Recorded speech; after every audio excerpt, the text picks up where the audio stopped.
Hi, this is Brian Stevens from SpyPoint, and I'm excited to talk with Dan Schmidt from Media 360. You might know Dan from the popular TV show and media platforms Deer and Deer Hunting. I've been a fan of this show and the content for many years. This is a treat for me to talk to a true expert in the field of deer hunting. Hope you enjoy the podcast.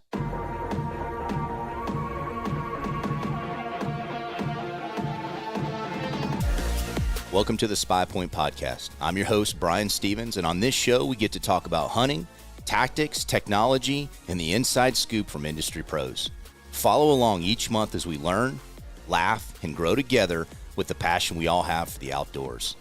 This is the SpyPoint podcast.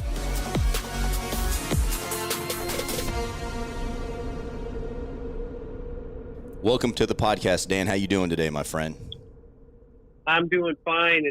It's raining here, but we're very happy. It's the first rain we've had in a month, so I'm ecstatic about that. No, that's good. That's good for the food plots and everything. Listen, it's my pleasure to, welcome you to the podcast today and to speak with you.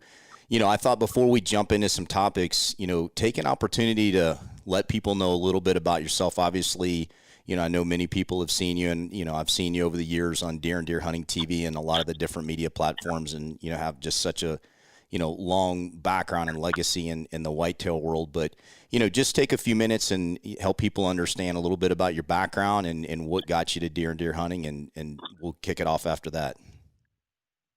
All right. Thank you, Brian. Appreciate it. And I feel like I talk about myself too much, so I'm kind of shy that way, but I've been here with deer and deer hunting for 25 years. It'll be actually 26 here pretty soon. Congratulations. Lifelong. Thank you very much. Lifelong dream for me. I've told the story a million times, and everybody's probably heard it already. But when I was in 8th grade, and this is going to date myself, back in 1981, our English teacher asked us to write a paper on what we, quote unquote, wanted to do when we grew up for a job. And I wrote, it would have been April 1981, I wrote a paper that said I wanted to be the editor of Deer and Deer Hunting magazine, which I never knew about until I got into this job, and my mom had saved that. That is so cool. She passed away in 2008, and she had given that to me. Well, it's 25 years ago, and I'm like, I love deer hunting all those times, but I didn't realize. But it's been a lifelong dream for me. It was not easy. I didn't think I was going to college. I worked construction with my dad.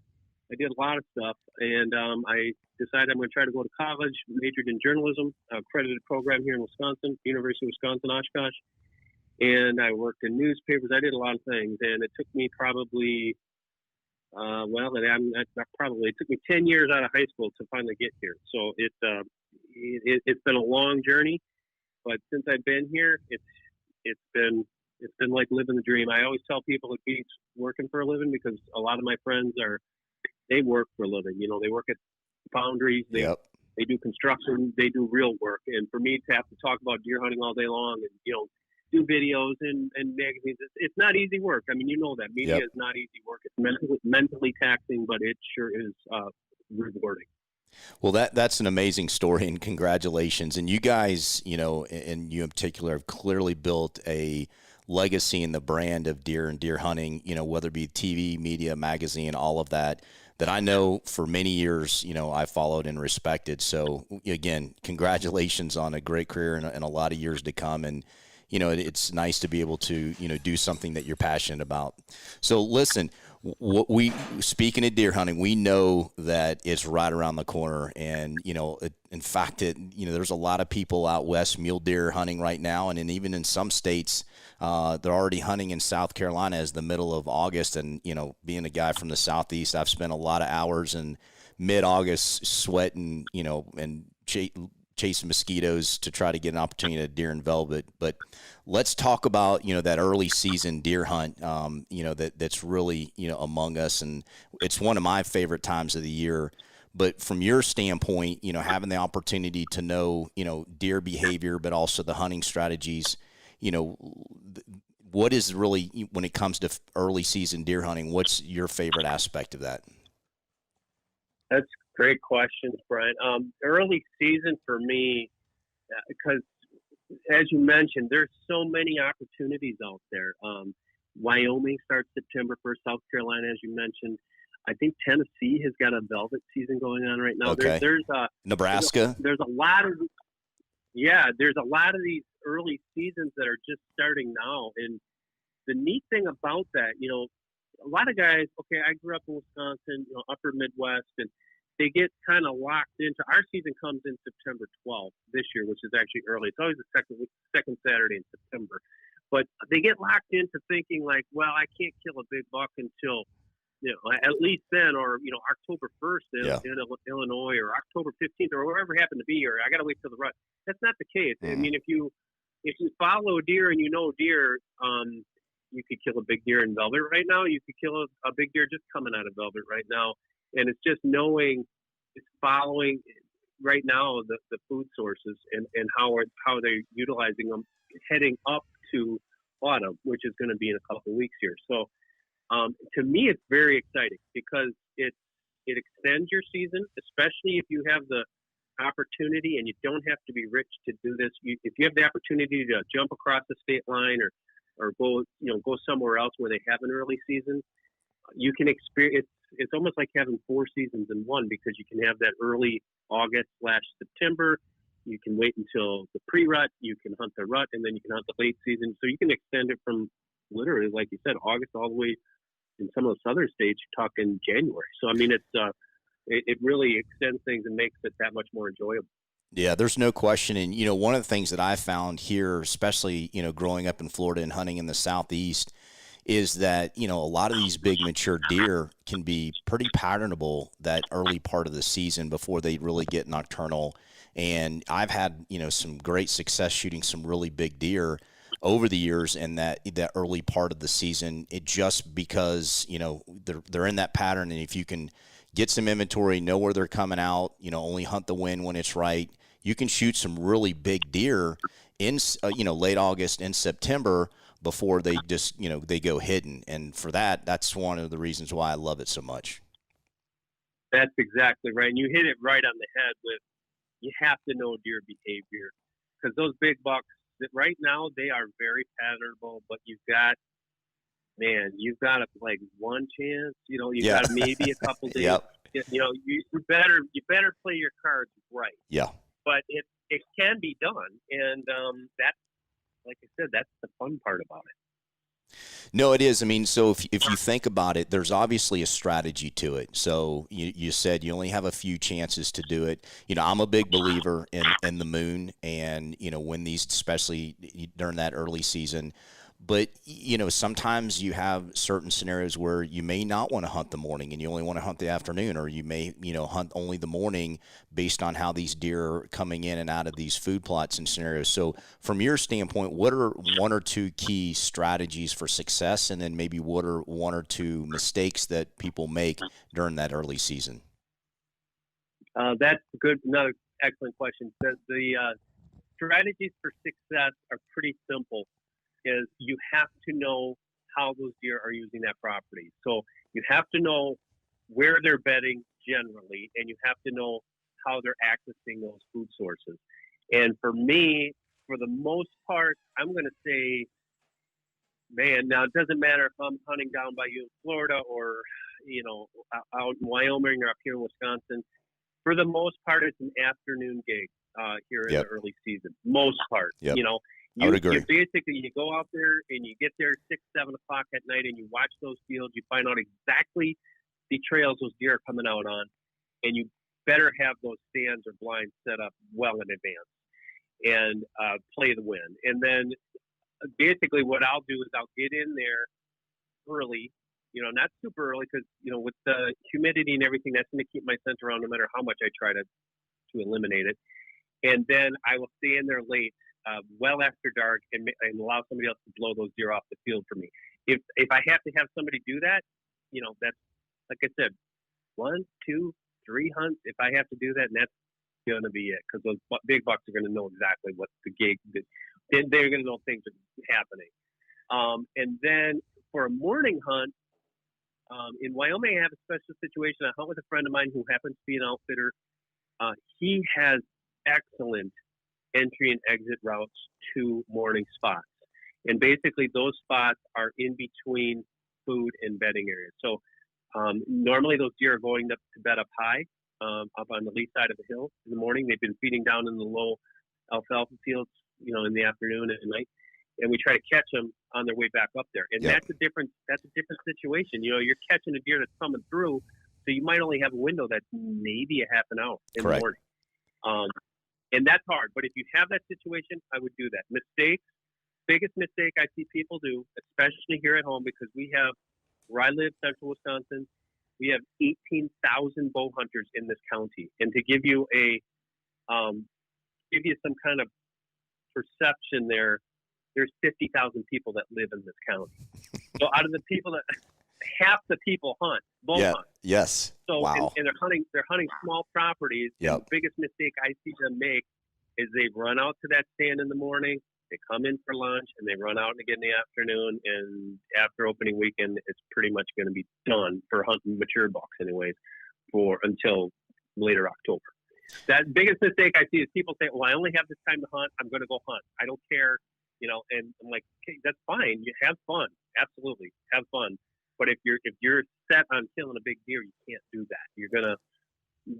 And that's what happens. Is you set yourself up for failure just because you're anxious to get out there and go hunting. That's such good feedback. And I can tell you, early on in, my career of hunting, I made some of those exact mistakes. Two things that you mentioned were, not having a strategic entrance and exit route to that stand. And then two, even if you stayed after dark, when you got down and left, you're blowing everything out because that bigger buck may not be coming in until right at dark or even a few minutes after dark. And so if you're getting out then he's coming in, you've blown it out. So if you have somebody that has the ability to come pick you up right at the stand, those one or two times, it just increases your chance. And, I was fortunate enough to shoot a really big deer here in Georgia a few years back. And, what I had learned was I hunted him one time. The wind was good. I didn't shoot him. And I waited, almost 7 more days until I got the right wind. And that's when I went back in and I shot him. And it was just, it worked out after a lot of mistakes. But just knowing that I'm not going to hunt until the conditions are right, and the conditions were right, and I was able to kill him. But I gave it 7 days and just didn't go hunt him, because I knew I'd blow him out. That's the way you do it. And the problem, or I shouldn't say the problem, the thing that I try to impress upon, especially people here at home, because they're kind of both. They love to hunt big bucks, but at the same time, they want to maybe shoot a few does early. Yeah. What I tell people is take the tactic that you just described, and they're like, well, man, that sucks. I'm only going to be hunting like once or twice in the first month. I said, yes, but here's the thing. Find yourself a little spot, 5-6 acres behind some old lady's house. I've done this a lot, where they're going to let you take out a doe or two. And that will allow you then to basically funnel that energy. Hey, I'm having fun and I get to hunt, but that spot that you're talking about where where that big deer is, you're leaving it alone until it's right. And that is the hardest thing. And people say, well, what's the perfect conditions? I say perfect conditions are basically no wind. Yeah. Wait until it's calm. The other thing is wait until it's not humid. Like you talk about hunting Florida, well, it's humid all the time there. Well, yeah, there might not be any wind, but they're going to smell you a mile away because it's 100% humidity, and there's nothing you can do about it. And that deer gets within 30 yards, he's going to smell you. But that's one thing I always say is think outside the box. Yeah. If you really love to go deer hunting, find a spot where you can kill a doe or two. So that's not going to just drive you insane and then hunt that spot when you shouldn't be hunting it when you're trying to hunt for that big buck. And that will hopefully extend you, depending on when your season starts, it's going to extend you to those better weeks. No, that's great advice. Great feedback. So let's transition now. We've hit some early season strategies, whether it be late August, that month of September. Now we're going to transition into the month of October. And a lot of people have different philosophies on October and that October lull, and it can be really difficult. And I do think in some parts of the country, October can be tough, but there's also other parts of the country when in October I've shot some really big deer, and it can be a great month. So what is your thought process around, moving into that month of October and how to hunt it? I'm going to answer that question by just talking about my experiences here at home over the past Okay. 35 years. I've killed my biggest bucks here at home between October 10th and October 17th. Wow. Okay. I've shot four Pope and Youngs in that time over the past 20 years for sure. And what it is, I definitely believe there is a quote unquote lull. I don't believe that it's what a lot of people crack it up to be. But what happens here is you've got basically there's a physiological change in the whitetail. You've got, when you're coming from August to September, you're going from summer range to transitioning to fall range, plus the whole velvet shedding process and everything. So you got that, there's a change there. And then when you get into October, there's another change in the fact that those bucks are really, even though they have their core areas nailed down, so to speak, there still is some jockeying of position, and I guess I want to say they're almost timid. Okay. In how they are, I don't know if that's the right term, but it's in how that they're basically using the property, because you'll see it. You're like, I'm just not seeing these bucks where they were in September. Their patterns are different. What works for me here, and I'm not going to say it's going to work for you where you're at or work for somebody in Nebraska, but what works for me here is when you see that transition coming and you see this, it's basically things are really starting to slow down. I can't say this enough. It's knowing your property. Now, you guys are turkey hunters, right? Yes. So basically what I tell people, this is an easy thing for a turkey hunter to understand. If you're a good turkey hunter, you know that you have to know that property like the back of your hand. Mm-hmm. You have to That's know right. where that gobbler is going to hang up, why he's doing things that he's doing, why is he using that little wrinkle in the ridge to go from point A to point B where he could be coming down the steer trail. There's certain things about turkey behavior. It's no different than deer. And when you really know these bucks that I've killed, I knew their core range intimately. I knew how that they were accessing their bedding areas from the feeding areas, and I basically just set up in those transition zones during mornings. I've killed them. I think every one of those deer I've killed between 9 o'clock in the morning and 11 o'clock in the morning. And like I said, it's not like you just turn on a water spout and, oh my God, here comes deer at 9 o'clock. No, it's basically, I didn't see a single deer that day, but the one I saw came through at 9, and oh, by the way, it happened to be the buck I wanted to kill. So that's what for October, that's what I do. I kind of early October. For early October, I stay off of those feeding areas, because if you hunt them too much, you just educate those deer way too much. Yep, for sure. And I try to start hunting those transition zones a little bit.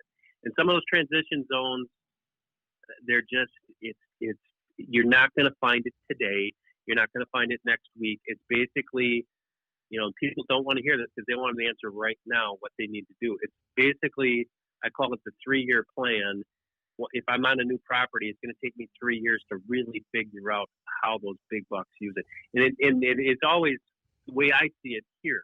Again, I always preface everything by saying that once I kill what I call an alpha buck, and he's not necessarily the alpha buck, he just happens to be a mature buck, I find, for the most part, that mature bucks in subsequent years pretty much do the same thing. If that land does not change, if the land's not clear cut, if there's not major changes to the topography, they basically are doing the same thing year after year. They're cutting through this little spot over the bridge.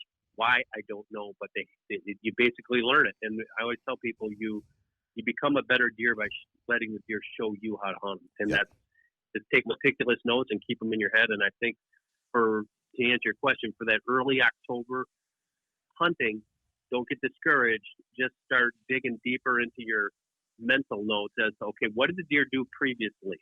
And try to base your early decisions off of that. No, that's great feedback. And listen, it's tough. I mean, and I think what you're describing as well is there's hunting deer in general, or there's hunting a particular deer that you've pinpointed through, whether it be, surveillance intel from game cameras, those kind of things. And I think when you're hunting a particular deer or a mature deer, you have to have this kind of patience and diligence to really do it consistently. You may not do it every year, but, over the years, you're going to have an opportunity to, get on these bigger deer versus just hunting deer in general and just hoping for the best of whatever comes by. That's which is fine, but it sounds like these are great strategies for that mature deer, no matter what he scores. And that's one of the things I think a lot of time gets overlooked. It's a matter of just the amount of inches or the amount of bone, but on a deer, it's more, to me, it's whatever that mature deer is and age. And that's the trophy, is if you can shoot a mature deer, no matter if he scores 125 or 180 if he's 5 or 6 years old. That's hard to do with a bow. Absolutely. Visit spypoint.com/insiders to learn all about the new SpyPoint Insiders Club that gets you incredible discounts on things like photo transmission plans and accessories, free shipping from spypoint.com, exclusive content and giveaway access, and the most advanced mobile scouting tools SpyPoint has to offer. That's spypoint.com/insiders. Yeah, that's absolutely correct. And if I can just plug a couple guys that I work with, John Eberhardt out of Michigan, Steve Bartilla out of Wisconsin here, the late John Trout out of Indiana. If any of those guys, if you just write those names down, find their books, and that's exactly what you're talking about. Those types of tactics is what they've been writing about for decades. And like most of those, especially Eberhardt and Bartilla, okay, they did it off of hunting public land, and that's even tougher. Oh man, that's to me. That's how I grew up hunting. Yeah, but not to the level of these guys. These guys are freaks. I mean, they figure that stuff out.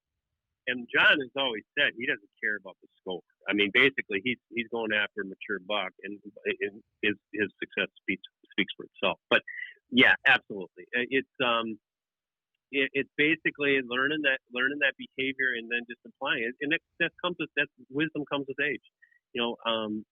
With age, the more you know about not just about deer, but what's around you.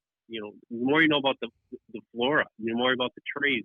How's that habitat changing? What's the mass situation like? All sorts of things go into play there, and it's really going to help you become a better hunter throughout the long run.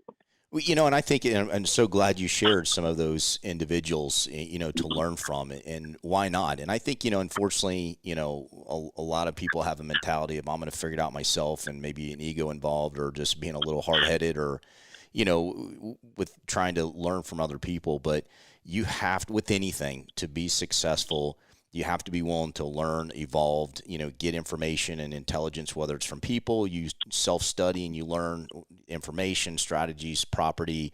All of those things help you become better over time. Again, if you want to consistently see and have an opportunity to harvest mature deer, which I think that's all of us, would love to be able to do. And so, listen, I'm one that I've learned over the years, made a lot of mistakes, but, I think, as you said, as we get older and a little more wisdom, your library gets, more full because you're learning more and receptive to different strategies and tactics. That's 100%. And I'm going to mention this.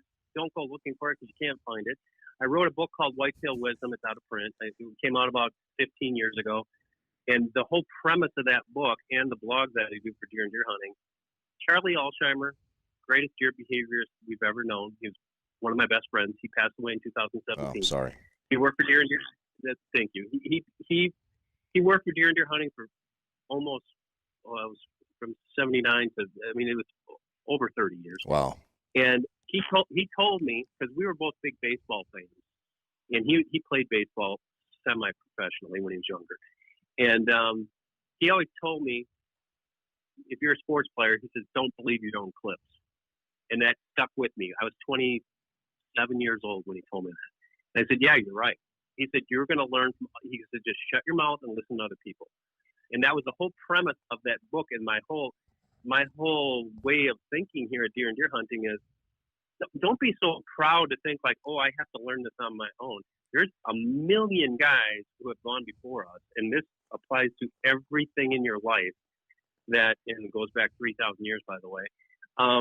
Everything in your life that learn from those that went before you. Don't let history repeat itself. And now, if we're going to boil it down to something simple as deer hunting, absolutely. So there's a ton of guys, and there's some young guys out there. I call it youthful arrogance.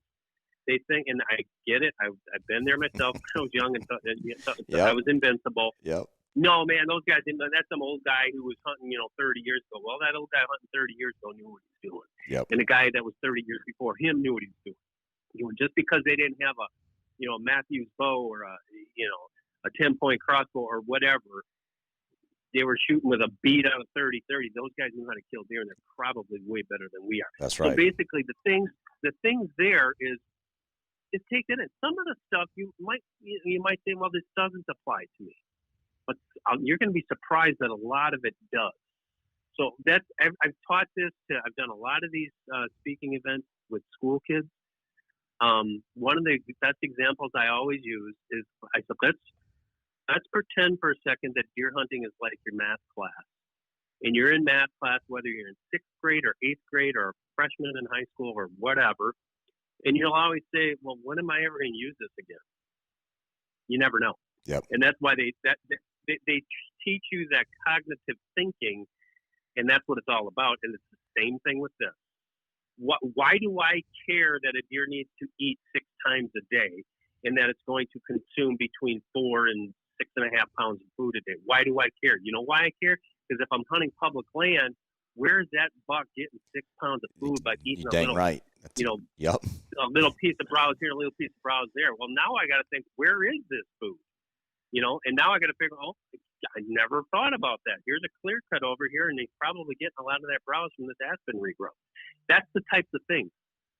Keep that open mind. Become a sponge. It's easy to do these days with these smartphones and everything else. Become a sponge. Take in as much information as you can, and try to find those guys. Especially now, a lot of the younger people probably listening to this, they're going to probably say, "Oh, I watch a lot of Pat Nicole or Lee and Tiffany or the Drurys or John Odell or some of these other, Michael Waddell." And they'll say, "Oh yeah, it must be." Those guys have killed thousands of big bucks.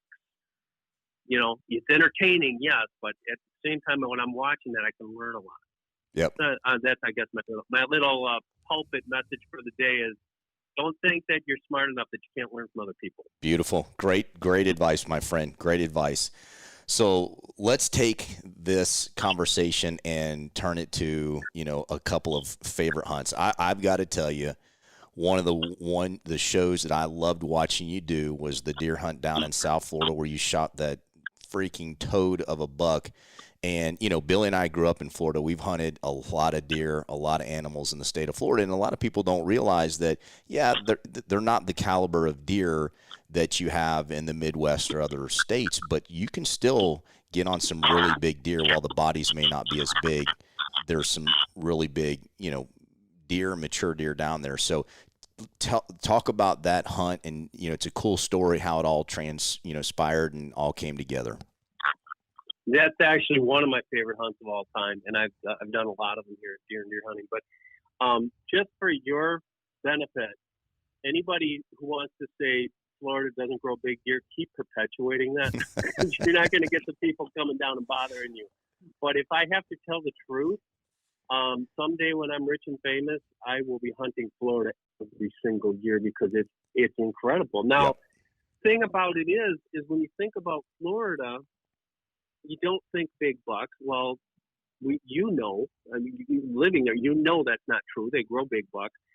The problem is access, obviously. I mean, you got millions of people living there, and I'm sure there's a ton of deer hunters that you don't even know about.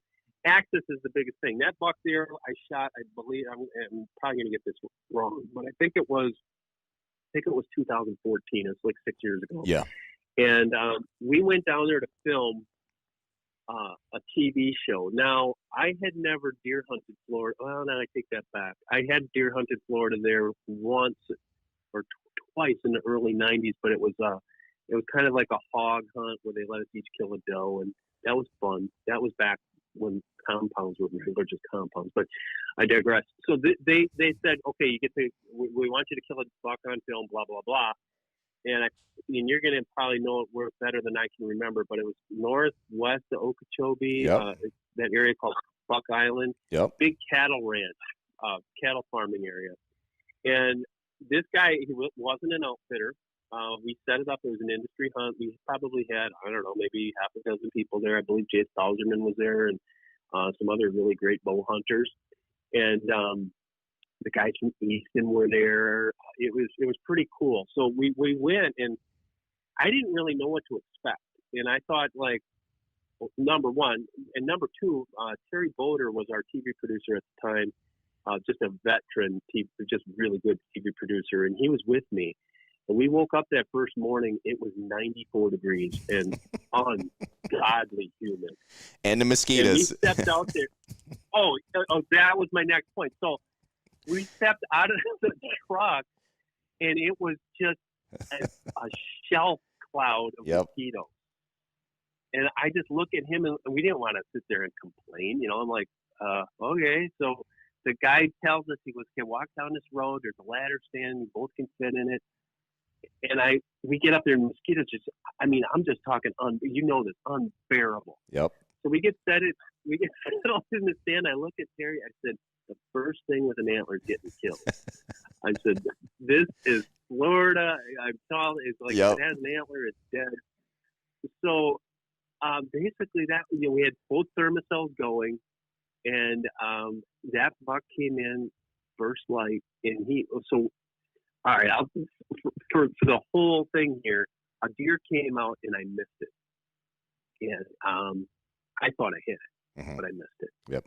And he goes, well, let's do some cutaways here anyway. So he said, with television, you do some cutaways, and some of it is not real time, obviously. Yep. So he goes, look behind the tree and pretend you're glassing. And I'm glassing, and I can't repeat this on the podcast, but I said, holy cow. There is a huge freaking box right there. And he goes, yeah, that's good, but can you just do it again without the expletives? And I look at him with my eyes. I'm like, dude, I'm not kidding you. Yeah. And here this box, he was giant. 144, 11 points. And that's huge anywhere but for Florida. I think he would have been number 9 all-time Hope and Young. Wow. And he was with another mature buck, like a nice 8-point. Yep. I'm talking like 16-inch wide 8-point.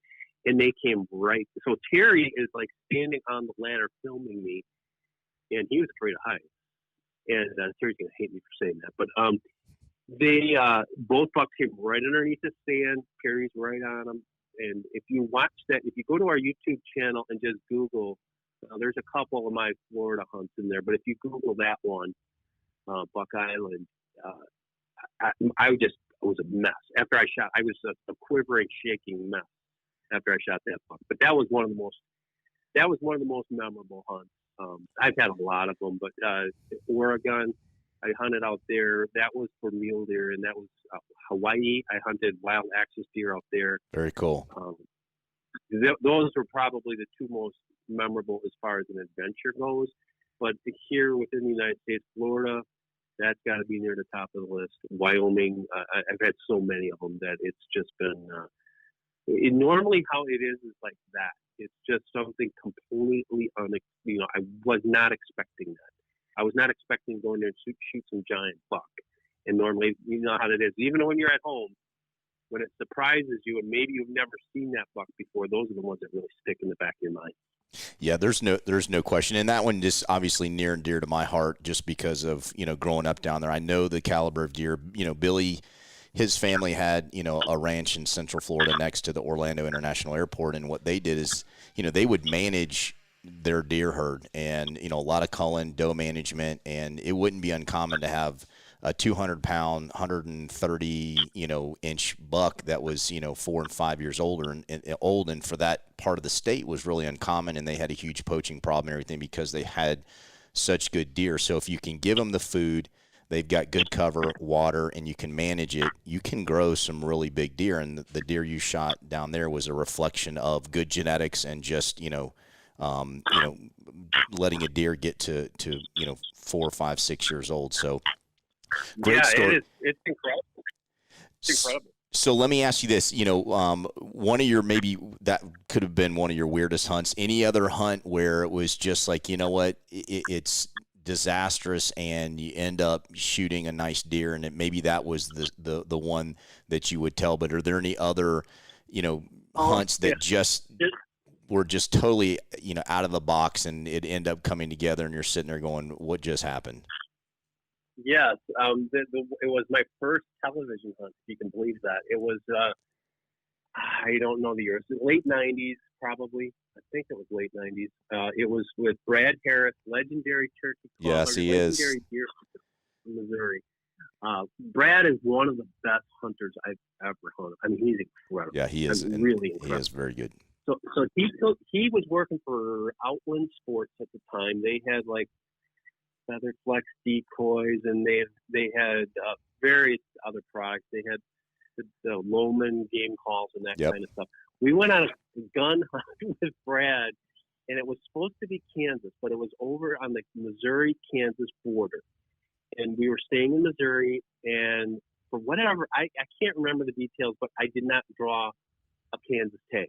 So Brad's like, no problem, we can buy you a Missouri tag over the counter.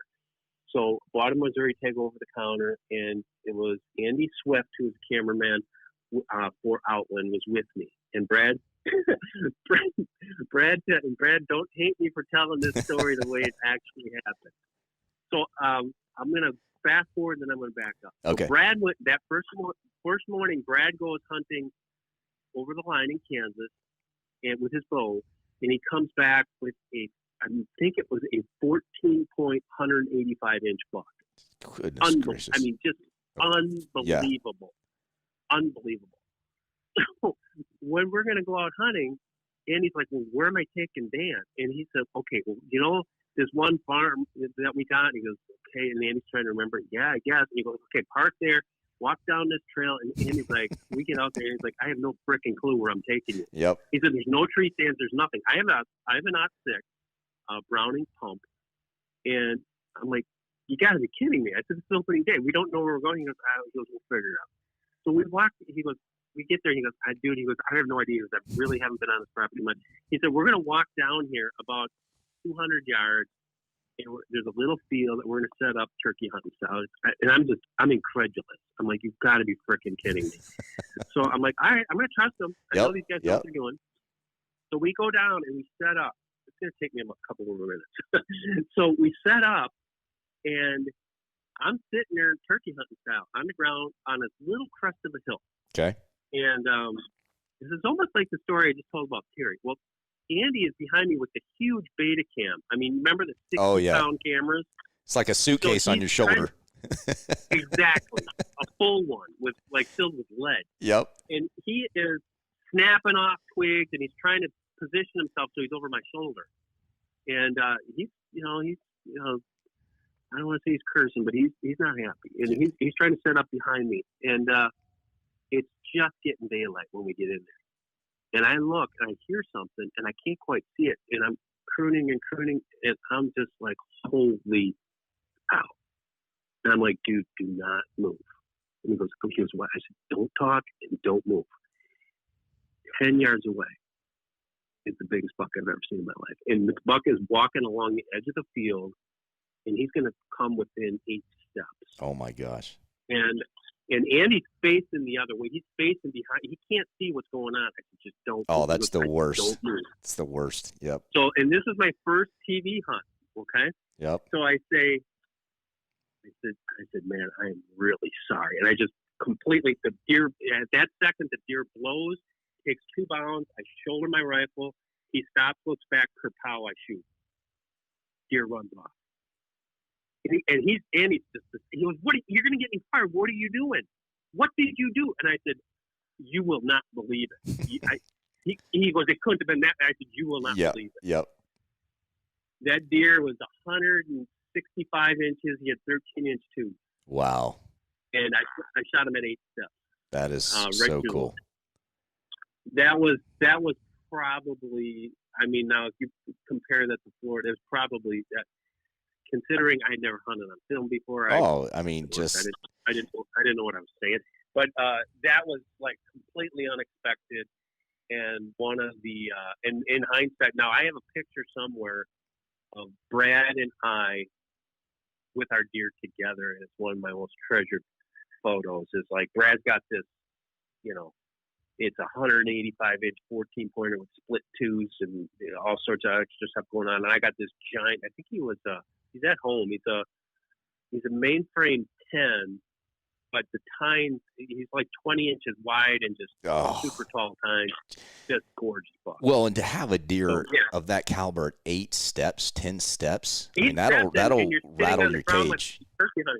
Yeah, that's awesome. I mean, to be at eye level and that close and to pull all that off, well, that's a great story, and congratulations. That will clearly be one that you'll never forget. So, listen, never forget it. Yeah. Absolutely. Well, it's been a great dialogue, and I so appreciate you sharing some of these stories, and I think it's great for people to just get to know some of the people they see on TV or on videos, but behind the scenes and just some of those real insights. So tell people and talk about where they can go get more content from yourself, your team, specific to deer and deer hunting, whether it be hunting strategies, deer behavior, all the things that you guys talk about to educate the hunter. Where can they go find some more of that information? Sure. Thank you. Our parent company now is called Media 360, so we're everywhere. We go to Deer and Deer Hunting, spell it out, deeranddeerhunting.com. That's our main website. That you're going to find all the great web content. You're going to find all of our web shows. Follow us on Facebook, Twitter, Instagram, Pinterest, if you can believe it. Pinterest, we have over 450,000 fans on there. Sweet. Okay. We have almost 800,000 on Facebook. We got something that goes up almost every single day, whether it's a video or content on social media. Our YouTube channel is DDH Online, so just go to YouTube and just search for Deer and Deer Hunting. I think our page is actually just called Deer Hunting because whenever we set it up back in the day. But YouTube, all of our videos, we have online shows there. I can't get into the 200 videos a year that we do just for social media and YouTube. Well, that's outstanding. And then Pursuit Channel Saturday Night Deer Camp starts at 9 o'clock and runs for 2 hours. So you got Deer and Deer Hunting TV. We've got Deer Tech TV. We got Growing Big with Steve Bartilla, and we have Land and Whitetail. 4 programs there on Pursuit Channel. And also, you can watch those full-length TV shows not only on our networks, our social media, but also the Pursuit channel has a free app called Pursuit Up, and you can get all the TV shows on there as well. So the magazine, you can that started it all in 1977. Deer and Deer Hunting was the first whitetail-specific publication in America. Okay, I didn't realize that. And it started as the Stump Sitters in 1973, and that was just a whitetail study group. And they said, we're going to have a newsletter. We're going to call it Deer and Deer Hunting, and that came out in 1977. The print title comes out 11 times a year. You can get it for like $19 delivered to your door, or you can get it digitally if you want to read it on your iPad or whatever. But go on our website for that, deeranddeerhunting.com, and just go subscribe. We produce it's over 100-page magazine every once a month, just about. And it's got everything you want in there as well. So we got other things too. I want to plug real quick. We do turkey and turkey hunting. That's an annual magazine. We have Trapper and Predator Caller that comes out monthly. For anybody who likes to trap, we have an ice fishing title. We do a Modern Hunter magazine, and we also have a new magazine that we do in conjunction with a partner called Guns DIY. So if you're into guns and shooting, go to the newsstands. It's the only place you can get it. I call it a book. It's a magazine just about, you can take your everyday gun and get these. We tell you which aftermarket products to buy to make a better trigger, to make all sorts of cool stuff. That's called Guns DIY. That just dropped on the newsstands right now. So in a nutshell, deeranddeerhunting.com, Pursuit Channel on Saturday nights, and you can find anything you want to satisfy your If you can't find it there and entertain yourself and learn something, then you got a problem. That's covering. Then you got some kind of problem. That's Probably it. worse than what we have. That's it. Well, listen, my friend, it's been a true pleasure and honestly an honor to talk with you. I've followed you over the years, and at ATA we had an opportunity to talk and share some stories, and today really dig into it. And you're a true ambassador to the hunting industry and to deer hunting and educating, and I respect that so much. So I look forward to doing this again, and I wish you the very best this season, and hope you and your family are safe and well. Awesome. Thank you very much, Brian. I appreciate everything that you guys do, and everybody there. I would just like to repeat what you said, and everybody listening to this, just go out and have some fun and don't get stressed out about it. This is what we do. This is our lifestyle. And however you do it, as long as you're doing it legally, there can't be anything wrong with that. Yep, that's right. That's great advice, my friend. All right, Dan, you be good, All right, man. have a great day. You too. Take care. Thanks.